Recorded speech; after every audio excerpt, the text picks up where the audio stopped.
এই সব আমার বাবার সম্পত্তি? না, এখন সব তোমার সম্পত্তি। ওখানে এমন অনেক মানুষ বাস করে যারা কথায় কথায় কালা জাদু ব্যবহার করে থাকে লোকেদের উপর। যদি কাউকে মারতে হয়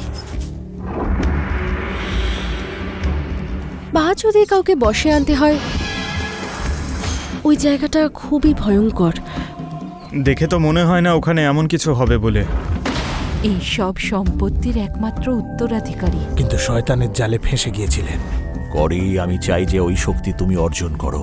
তোমার ভালোবাসার জোরেই আমি মৃত্যুর থাবা থেকে ছাড়া পেয়ে জীবিত জগতে ফিরে আসতে পারবো।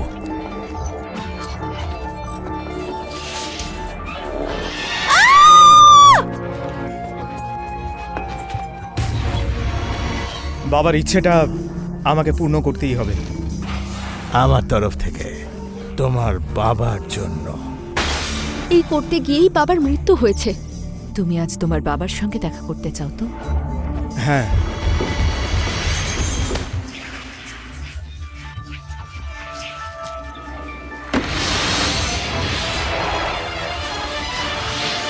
যখন এখানে এসেই পড়েছো, দূরে দাঁড়িয়ে আছো কেন? আগে আমি বেঁচে ছিলাম, তারপর মরে গেলাম, আজকে আবার বেঁচে উঠেছি।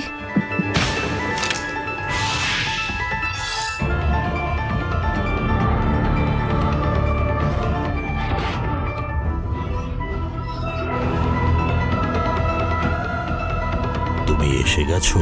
আমি জানতাম তুমি আসবে আমার কাছে। না বাবা, কি করছো কি? ছাড়ো, ছাড়ো।